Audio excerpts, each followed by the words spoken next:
Colour dress போட்டால் கதை முடிந்தது. முன்னாடிலாம் கலர் சில இப்படி கொடியில் போட்டால் தீப்பிடிஞ்சு எரிஞ்சிரும். அமானுஷ்ய பீதியில் வெள்ளை உடையில் உலா வரும் கிராமம்.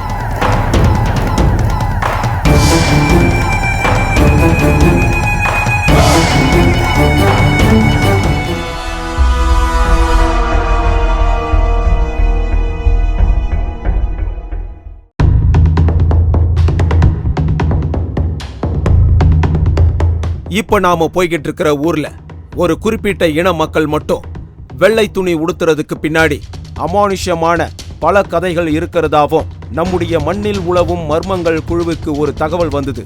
உடனே நம்முடைய குழு அந்த ஊரை தேடி பயணிக்க ஆரம்பிச்சாங்க. நம்முடைய மண்ணில் உலவும் மர்மங்கள் நிகழ்ச்சியில வினோதமான பல கிராமங்களை பத்தி பார்த்திருப்போம். வினோத பழக்க வழக்கங்களுக்கு பின்னால ஏதாவது ஒரு அமானுஷ கதை இருக்கும்.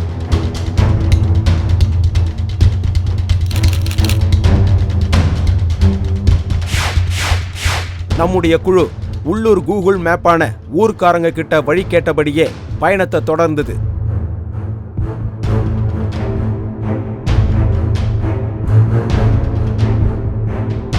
விருதுநகர் மாவட்டம் பத்திராயிருப்பு வழியா போனா இலந்தை குளம் அப்படிங்கிற அந்த கிராமத்தை அடைஞ்சிடலான்னு சொல்லி இருந்தாங்க.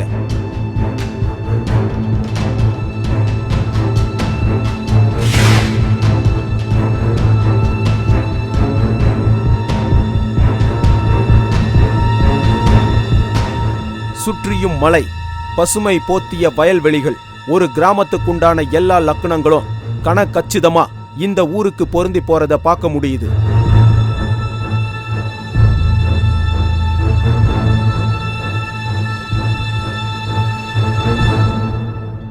ஊருக்குள் நுழைந்த சில நிமிடங்கள்ல வெள்ளை வேட்டி, வெள்ளை சேலை கட்டிய சிலரை சந்திச்சோம்.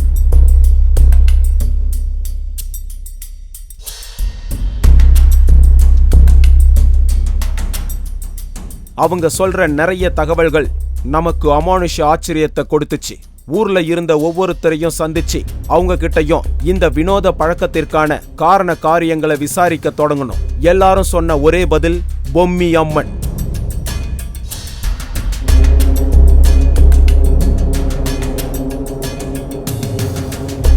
இந்த ஊரை சேர்ந்த பெரும்பாலானவங்களுக்கு பொம்மி அம்மன் தான் குலதெய்வம். ரொம்பவே சக்தி வாய்ந்த தெய்வம். பல தலைமுறைகளுக்கு முன்னாடி அந்த அம்மனுக்கு செய்து கொடுத்த சத்தியத்தை இப்ப வரைக்கும் இந்த மக்கள் கட்டி காப்பாத்திட்டு வர்றத பார்த்தாலே அந்த அம்மனோட சக்தி என்னன்னு புரிஞ்சிக்க முடியுது. பொம்மி அம்மனை பத்தி நம்ம கிட்ட பேசுறதுக்கே இந்த ஊருக்காரங்க முதல்ல அந்த தெய்வத்துக்கிட்ட அனுமதி வாங்கணும்னு சொல்லி இருந்தாங்க.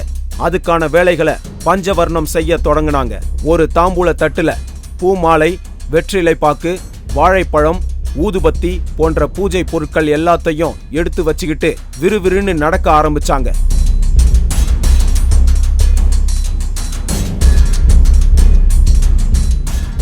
நாங்களும் அவங்கள பின்தொடர்ந்து போனோம். நேரா பொம்மி அம்மன் கோவிலுக்கு தான் போவாங்கன்னு நாங்க நினைச்சுக்கிட்டு இருந்தோம். ஆனா அவங்க ஒரு வீட்டுக்குள்ள நுழைஞ்சாங்க.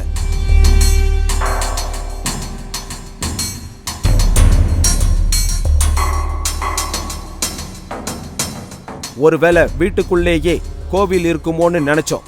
அவங்க பூஜை தட்டை இறக்கி வச்ச இடத்துல கோவில் இருக்கிறதுக்கான எந்த அறிகுறியும் இல்லை.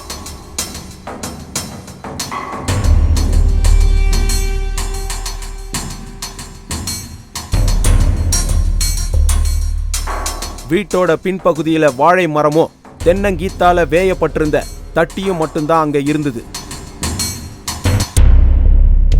பஞ்சவர்ணம் முகத்துல இதுவரைக்கும் இல்லாத ஒரு உக்ரம் குடிக்கொண்டிருந்ததை பார்க்க முடிஞ்சுது. கொஞ்ச நேரத்துக்கு முன்னாடி எங்க கிட்ட பேசிக்கிட்டு இருந்த பஞ்சவர்ணம் இவங்க இல்லைன்னு தோணுச்சு. தீர்க்கமான பார்வையோட பஞ்சவர்ணம் அந்த தென்னம்படல் மேல மாலைய மாட்டிட்டு பூஜைகளை செய்ய தொடங்கினாங்க.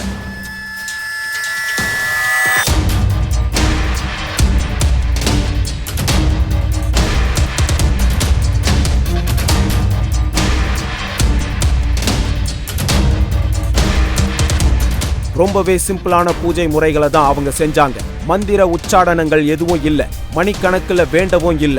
கொஞ்ச நேரத்துக்குள்ளேயே பூஜையை முடிச்சிட்டு பொம்மி அம்மனை பத்தியும் இந்த ஊர்ல இருக்கிற வினோதமான பழக்க வழக்கங்களை பத்தியும் நம்ம கிட்ட பகிர்ந்துக்க தொடங்குனாங்க. வெள்ளைக்கார நாட்டில் முன்னாடி எங்கள் வீட்டு சொந்தக்காரங்க இருந்திருக்காங்க. அப்போ ஒரு வீட்டுக்கு ஒரு பிள்ளைய அவங்க அந்த வெள்ளைக்காரங்க தப்பு பண்ணுறது மாதிரி நினச்சிருந்துருக்காங்க. இந்த எங்கள் விளைச்சலை கட்டுறவங்க வீட்டில் ரைட்டை பொருதி வச்சுட்டு வீட்டை விட்டு வெளியேறி வந்துடுறாங்களாம். வெளியேறி வரவும் ஆற்றுக்கரைக்கு வருவோம். ஆற்றுலேருந்து புண்ணியமா என் பிள்ளைய காப்பாற்று அப்படின்னு அழுது முறையிட்டாங்க. ஆற்றுக்கரையில் நின்று தண்ணி அதிகமாக வந்துச்சான். பனை மரம் வந்து இந்த பக்கம் சாஞ்சிச்சான். அந்த மரத்துலேருந்து இவங்க தப்பிச்சு வெள்ளை வேட்டி அந்த பிள்ளை மேலே பொத்தி அந்த ஆற்றுக்கரையை தாண்டி வந்துட்டாங்க. அந்த வெள்ளைக்காரங்க ஆற்றுக்கு அந்த பக்கமாக எங்கள் விளைச்சலை கட்டுறவங்க ஆற்றுக்கு இந்த பக்கமாக நின்று போயிடுறாங்க. அவங்க திரும்பி போயிடுறாங்க வெள்ளைக்காரங்க. அப்புறம் ஒரு மறு ஆண்டில் வந்து நம்ம சாமி எப்படி கும்பிடணும், நம்ம சாமி என்னான்னு தெரியலை அப்படின்னு சோறு வாங்கி சாமி கும்பிட்டுக்கு இருந்துருக்காங்க. நான் வாங்க சாப்பிடணும்னு கூப்பிடையில் ஒரு 7 வயசு பிள்ளை வந்து பந்தி வைக்க போகையில் அந்த சோறு வெங்கின தீயில் விழுந்துருச்சான். உழுகுமே ஐயா பிள்ளைய போய் என் பிள்ளையில விழுந்துருச்சு, நம்ம சாப்பாடு பெருசு இல்லை, நம்ம பிள்ளையத்தான் காப்பாற்றணும்னு போய் காப்பாற்றிருக்காங்க. என்னை தொடாத அப்படின்னு அந்த பிள்ளை சொல்லிடுச்சான். தொடாதன்னு சொல்லுவோம். எப்படி தொடாமல் இருப்பாங்க? பிள்ளைய போய் ஓடி தூக்கியிருக்காங்க. என்னைய மாதிரி வெள்ளைச்சல் கட்டினாத்தே உங்கள் வம்சம் பூரா விளங்கும், இல்லாட்டி விளங்காதுன்னு சொல்லி அந்த பிள்ளை அப்படி இறந்து போயிடுச்சான். அதிலேருந்து நாங்கள் வெள்ளைச்சலையும் சின்ன பிள்ளை, ஆம்பளை பிள்ளை, பொம்பளை பிள்ளை எல்லாமே வெள்ளைச்சலையும் கட்டுவோம். கல்யாண சீலை, பரிசு போடுறது, எந்த விசேஷத்துக்கு போனாலும் நாங்கள் வெள்ளை கட்டித்தான் போவோம். வெள்ளை கோயில் கட்டுவோம், வெள்ளை கட்டித்தான் போவோம். உங்களுக்கு வந்த சந்தேகம் எங்களுக்கும் வந்துச்சு. முதல் கேள்வியே அவங்க பூஜை செஞ்ச இடம் பொம்மி அம்மனோட கோவிலான்னு கேட்டோம். இல்லன்னு பதில் வந்தது. பொம்மி அம்மனுக்கு உருவமே இல்லைன்னு அடுத்த அதிர்ச்சியை கொடுத்தாங்க. சிலையெல்லாம் கெட்டி இருந்தால் தாங்காது ஊர், ரொம்ப கோவக்காரி, அதனால தாங்காது. அதனால இப்போ கூட ஒரு ஊரில் கோயில் கெட்டியிருக்கோம், அந்த ஊரில் பயந்துக்கிட்டு கிடக்காங்க.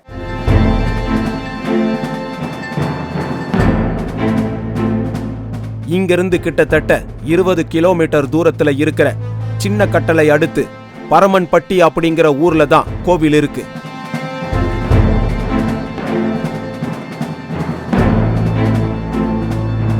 பொம்மி அம்மனோட அமானுஷங்களை பத்தி தெரிஞ்சிக்க அந்த கோவில் இருக்கிற சின்ன கட்டளை அப்படிங்கிற ஊரை நோக்கி பயணத்தை தொடங்கணும்.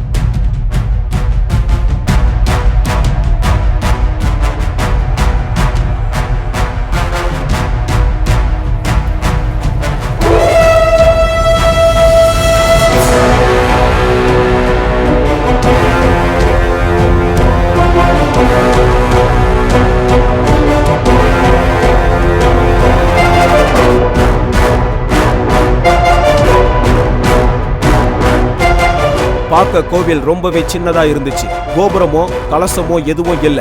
கோவிலுக்குள்ள ஒரு சின்ன கல் மேடை இருந்தது. அதன் மேல பாதமும் சக்கரமும் செதுக்கப்பட்டிருந்துச்சு. கீழே ஒரு சங்க வச்சிருந்தாங்க. இவ்வளவுதான் பொம்மி அம்மன் கோவில்ல இருந்த விஷயங்கள்.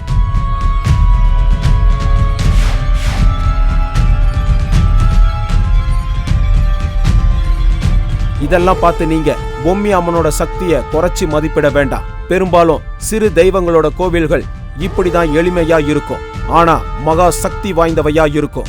மக்களை காப்பாத்தி நல்வாழ்க்கையை ஏற்படுத்தி கொடுத்த பொம்மி அம்மன் பக்தர்கள் கிட்ட ஒரே ஒரு கண்டிஷனை மட்டும்தான் போட்டிருக்காங்க. என்ன வழிபடுறவங்க யாரா இருந்தாலும் அவங்க சாகுற வரைக்கும் வெள்ளை துணிகளை மட்டும்தான் உடுத்தணும்னு சொல்லி இருக்காங்க.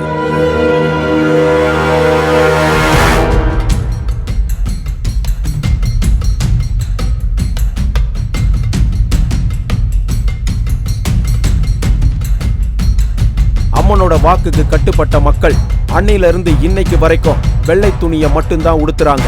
காலாகாலமா பயபக்தியோட அந்த பழக்கம் தொடர்ந்து வந்துகிட்டு இருக்கு. இந்த மக்களோட வாழ்க்கையில எல்லாமே வெள்ளைதான்.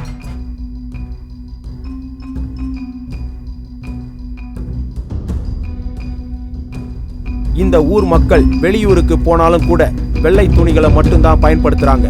இந்த ஊர்ல பிறந்து வெளியூருக்கு திருமணம் செய்துட்டு போற பெண்கள் கலர் புடவைகளை கட்டிக்க அனுமதி இருக்கு. படிக்காம இருந்து படிச்சுச்சுங்க. அப்புறம் என்ன சொல்லுங்க, இப்போ என் வீட்டில் ஒரு பொண்ணு இருக்குன்னா எங்கள் அண்ணன் வீட்டில் மாப்பிள்ளை இருக்காங்க. அதுக்கு இன்னாருக்கு பரிசம் பெறன்னு சொல்லி அவங்க கலர் சேலை எடுத்துட்டு வந்து கட்டி போயிட்டாங்கன்னா அவங்க பரிசம் மட்டும் அடுத்து விட்டு பிள்ளை மாதிரி அப்போ கலர் கட்டிக்கிறாங்க. ஆனா இந்த ஊருக்கு வாழ வர பெண்கள் கட்டாயம் வெள்ளை துணிகளை தான் உடுத்தி ஆகணும். நாங்கள் பொண்ணு கேட்க போனால் வாரம் போகையில் கொடுக்க மாட்டேன்னு சொல்லுவாங்க, வெள்ளச்சலையை கொடுக்க மாட்டேன்னு சொல்லுவாங்க. ஒரு வாரம் கழித்து நாங்கள் உங்களுக்கு பொண்ணு கொடுக்குறோன்னு அவங்கள வழியை கேட்டு வருவாங்க. இந்த கண்டிஷனுக்கு ஒத்துக்கிட்டா மட்டுமே திருமணம் நடக்கும். ஏன் இப்படி கழுத்தில் கயிறு போட்டிருக்க, பொட்டு வச்சுருக்க, பூ வச்சுருக்க, இந்த மாதிரி விளைச்சலை ஒடிச்சு வரேன்னு கேட்டால், நாங்கள் எங்கள் சாமியை பற்றி சொல்லையில் எங்களுக்கு பெருமையாகத்தான் தெரியும். அதை பற்றி எங்களுக்கு ஒரு சங்கடமும் தெரியாது. இப்போ சென்னை போய் 1 வாரம் இருந்தேன். அப்போ கூட கலருக்கு ஆசைப்படவும் இல்லை, எங்களுக்கு வரவும் இல்லை. எத்தனை பட்டு உடிச்சிட்டு வராங்க என்னையத்தையும் பார்க்குறாங்களே தவிர அவங்கள பார்த்து எனக்கு ஆசை வரலை. ஏன் இந்த மக்களுக்கே கூட சில நேரம் அது மாதிரியான கேள்விகள் எல்லாம் வந்திருக்கு. கோயிலில் கேட்டு பார்த்தோம், நாகரிக காலமாக இருக்குது, இது இப்படியே நாங்கள் வெளில கட்ட முடியாது, ஊர் உலகத்தில் ஒரு ரகசியமாக பேசுகிறாங்க அப்படின்னு கேட்டால், தலைப்புள்ள குருடு 2வது கிறுக்கும் கொடுக்குற ஏற்றுக்கிறியான்னு கேட்டுச்சு. நாங்கள் அது பிள்ளையை போய் அப்படி ஏற்றுக்கிற முடியும், உங்களவே கும்பிட்றோம்னு சொல்லி கும்பிட்டுக்கிட்டு இருக்கோம். உருவம் இல்லாத பொம்மி அம்மனுக்கு சில விசேஷ சிறப்புகள் இருக்கு. மதுரையில் இருக்கிற கள்ளழகரும் பொம்மி அம்மனும் சகோதர சகோதரிகள்னு சொல்லப்படுது. கள்ளழகர் ஆற்றில் இறங்கும் வைபவம் நடப்பதற்கு முன்னாடி இங்குள்ள கோவிலுக்கு கள்ளழகரின் சிலையை கொண்டு வருவாங்கன்னு சொல்லப்படுது. அதோட பொம்மி அம்மனை வணங்கும் இந்த மக்களுக்கு மதுரையில நடக்கும் திருவிழாவின் போது முதல் மரியாதை செய்யற வழக்கம் இன்னைக்கும் நடைமுறையில இருக்கிறதா சொல்றாங்க. 4 மணிக்கு ஊருக்குள்ள வந்துடும் சாமி ஆற்றுல இருந்து வந்தாக்கா நைட்டுக்கு பரிவட்டம் கட்டுவாங்க. எங்களுக்கு நாங்கள் தாளர் வட்டம்னு சொல்லி எங்களுக்கு பரிவட்டம் கட்டினாத்தான் அந்த சாமி வெளியே ஏற்ற முடியும்.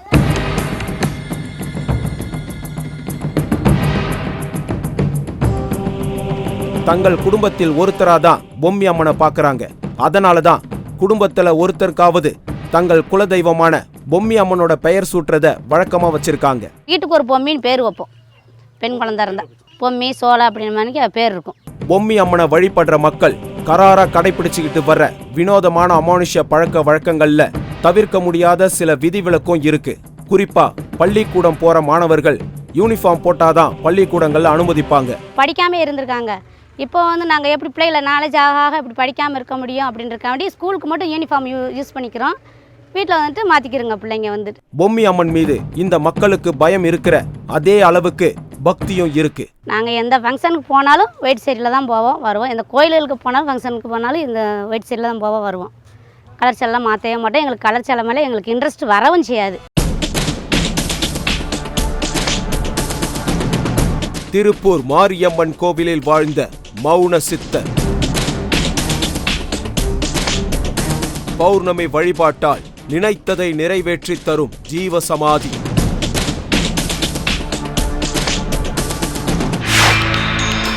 இன்னைக்கு நாம மண்ணில் உலவும் மர்மங்கள் நிகழ்ச்சியில பல அற்புதங்களை நிகழ்த்தி ஜீவசமாதியான மௌன சித்தர் ஒருத்தரை பத்தி தான் இப்ப பார்க்க போறோம்.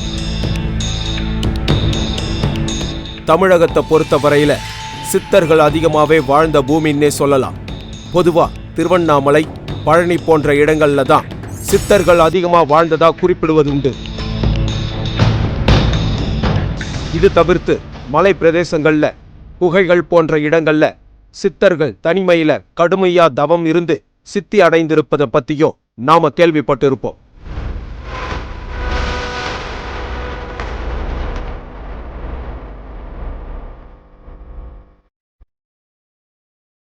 டாலர் சிட்டின்னு போற்றக்கூடிய திருப்பூர்ல ஒரு சித்தர் மக்களோட மக்களா வாழ்ந்து ஜீவசமாதி ஆகியிருக்கிறது மிகவும் அதிசயமான தகவலா இருக்க ஆவலோட எங்களோட பயணம் தொடர்ந்தது.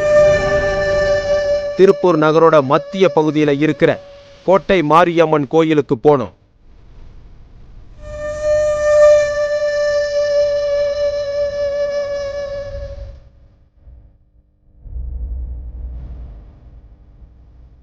எதுக்காக முதல்ல நாம கோட்டை மாரியம்மன் கோயிலுக்கு போனோம்னா, இங்கதான் கிட்டத்தட்ட 20 ஆண்டுகள் வரை ஸ்ரீ திருப்பூர் மௌன சித்தர் வாழ்ந்ததா எங்களுக்கு தகவல் கிடைச்சது.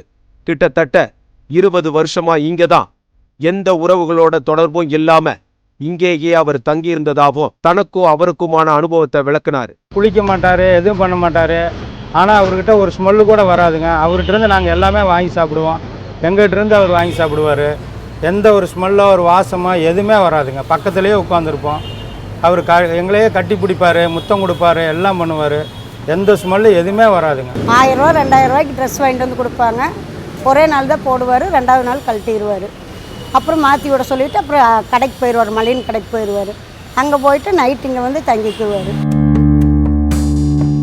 மற்றொரு சமயத்துல சித்தர்களுக்கான கூட்டம் ஒண்ணுல இந்த மௌன சித்தரை நாங்க பங்கேற்க வச்சப்ப வந்திருந்த சாமியார்கள் பலர் இவரை உன்னதமான சித்தர்னு மரியாதை செய்து அனுப்பி வச்சதாவும், அவரோட புகைப்படம் தன்னுடைய கடையில வச்சதுமே வியாபாரத்துல மாற்றத்தை பார்க்க முடிஞ்சதாவும் கடைக்காரர் ஒருத்தர் எங்க கிட்ட தெரிவிச்சாரு. சேவூருக்கு பக்கத்தால் சாமியெல்லாம் மாதத்துக்கு ஒருக்கா கூடுவாங்க.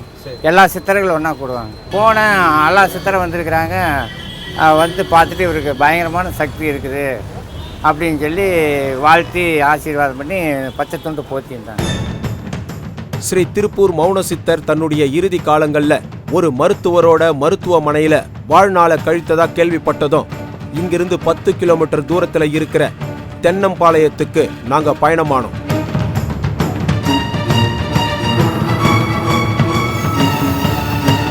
நாங்க அங்க பாலாஜி கிளினிக் வச்சிருக்கிற டாக்டர் சிவக்குமாரை பார்த்து மௌன சித்தரோட கடைசி கால அனுபவங்களை பத்தி கேட்டோம். சித்தர்கள் தேடல் மூலம் தனக்கும் அவருக்குமான நெருக்கம் அதிகமாகி ஒரு கட்டத்துல தன்னுடைய மருத்துவமனைக்கே மௌன சித்தரை அழைத்து வந்து தன்னோடு அவரை வைத்திருந்ததாகவும், அவருடைய வயதான காலத்துல அவருக்கு ஜீவசமாதி அமைந்த விதமே ஒரு அதிசயம்னு அந்த சம்பவத்தை டாக்டர் சிவக்குமார் எங்க கிட்ட விளக்குனாரு. காலைல 9 மணிக்கு வரும்போது வண்டியில் பின்னாடி உட்கார வச்சு அப்படியே கிளினிக்கை கூப்பிட்டு வருவேன். அது என்னென்னா அப்போயே அது மாதிரி வரும்போது அவரோட ட்ரெஸ்ஸு, பேண்ட்டு, ஷர்ட் எல்லாமே வந்து ரொம்ப இதாக இருக்கும். ஒரு பார்க்க ஒரு வித்தியாசமான இதாக இருக்கும். பூரா அழுக்கு, அவ்வளோ அழுக்காக இருந்துகிட்டு இருக்கும். நான் இங்கே டாக்டராக இருந்துட்டுருக்கனால அவர் பின்னாடி உட்கார வச்சு கூப்பிடும்போது இங்கே சுற்றி இருக்கிற அத்தனை பேருமே என்ன டாக்டர்னே இப்படி ஆளாக கூப்பிட்டு பின்னாடி உட்கார வச்சு கூப்பிட்டு போயிட்டுருக்காரு, என்னாச்சு இவருக்கு அப்படிங்கிற மாதிரிலாம் பேச ஆரம்பித்தாங்க. ஆனால் அவர் குறிப்பிட்ட நாள் கழித்து இவங்க வந்து பழக ஆரம்பித்ததுக்கப்புறம் சாமி இங்கே உள்ளே உட்காந்துருக்காருன்னு அவங்க வர்றவங்களுக்கும் தெரிஞ்சு போச்சு. நான் பேஷண்ட்டை ப்ரிஸ்கிரிப்ஷன்லாம் எழுதி கொடுத்தேன்னாக்கும் சாமி இவங்க அப்படிம்பாரு. ப்ரிஸ்கிரிப்ஷன் கையில் கொடுத்தோன்னே பார்த்து இப்படின்னு பார்த்துட்டு அப்படின்னு சொல்லி பேஷண்ட் கொடுப்பாங்க. பேஷண்ட் வர வர வர வர பேஷண்ட்டுக்கு எல்லாருக்குமே அந்த பழக்கம் வர ஆரம்பிச்சிச்சு. நானே ப்ரிஸ்கிரிப்ஷன் எடுத்து பேஷண்ட் கொடுத்தேன், சார் நீங்கள் சாமிகிட்ட கொடுத்துட்டு வாங்கி கொடுங்களேன் அப்படின்னு சொல்ல ஆரம்பிச்சாங்க. மௌன சித்தரிடம் பிரச்சனை என்று வர்றவங்க கிட்ட இருந்து வாக்மேன், செல்போன், ஸ்பேனர், வாட்ச், மணி பர்ஸ், பணம் என ஏதோ ஒரு அமானுஷ்யத்தை குறிக்கிற வகையில எதையாவது கேட்டு வாங்கி வச்சிருந்திருக்காரு. அப்படி அவர் வாங்கின பொருட்களை டாக்டர் சிவக்குமார் இப்பவும் பாதுகாத்துக்கிட்டு வராரு. வரவங்க ஒவ்வொருத்தையும் ஒவ்வொரு மாதிரி ஒவ்வொரு விஷயங்களை வாங்கிட்டு சொல்லியிருக்காரு. நிறைய பேர்ட்டு ஒவ்வொரு விஷயங்கள் அவங்களோட வேண்டுதலுக்கு தகுந்த மாதிரி. பெரும்பாலான ஆட்கள்கிட்ட வந்து வாக்மேன் தான் வாங்கிட்டு சொல்லிட்டு இருந்தார். வந்தாங்கன்னா யாராவது வந்துன்னா நீ போய் ஒரு வாக்மேன் வாங்கிட்டு அப்படின்வார். அவர் பேச மாட்டார், சைனிலே கட்டுவார் அப்படிம்பாரு. போய் வாங்கிட்டு வருவாங்க சொல்ல. மௌன சித்தர் இப்படி ஒருத்தர் கிட்ட கேட்கும் போது பிரச்சனைன்னு வந்தவங்க அவர் சொல்ல தட்டாம அப்படியே கொடுத்தது மட்டும் இல்லாம அது தனக்கு கிடைச்ச அதிர்ஷ்டமாவோ கருதி இருக்காங்க. டைம் சரியில்லைன்னு சொன்னாங்கன்னா போய் வாட்ச் வாங்கிட்டு வாம்பாரு. ஒரு சிலர் ஒவ்வொரு விஷயங்கள் கேட்டு வரவங்ககிட்ட பெரும்பாலும் வந்து செல்லு வாங்கிட்டு செல்லை வச்சுட்டு போயிரு அப்படின்வாங்க. செல்லை வச்சிருவோம்னா யாருமே அதை வந்து உடனே சரி கேட்டோம் சாமி கேட்டோன்னா செல்லை வச்சுட்டு போயிடுவாங்க. ஒரு சிலர்கிட்ட பணம் வாங்கி வச்சுக்குவார். பணம் வாங்கி பர்ஸில் வச்சுக்கிட்டே இருப்பார். அந்த பணத்தில் அப்படியே தான் வச்சுட்டே இருந்தார். அது எல்லாமே இங்கே தான் என்கிட்ட தான் கொடுத்து வச்சுருந்தார். பெரும்பாலும் வந்து எல்லா பணமும் இங்கே தான் இருந்துச்சு. ஆதி காலத்திலேயே சிவபெருமான் படி அளந்த ஊரா போற்றப்படும் படியூர்ல தன்னுடைய ஜீவ அடக்கம் ஆகணும்னு ஸ்ரீ திருப்பூர் மௌன சித்தர் தன்னுடைய பக்தர்கள் கிட்ட சொன்னபடியே இடுகாடா இருந்த இந்த இடம் அவரோட ஜீவ சமாதியால ஏராளமான மாற்றங்களோட அமைய பெற்றிருக்கு.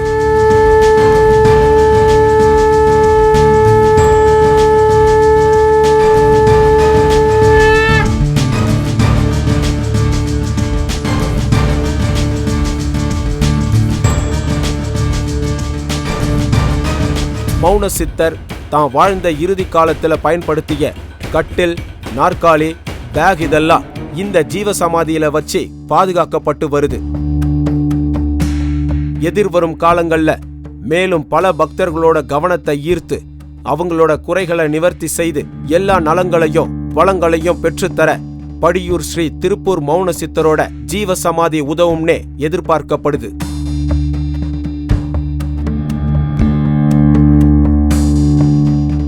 மீண்டும் இதே மாதிரி ஒரு நிகழ்ச்சியில நாம சந்திப்போம்.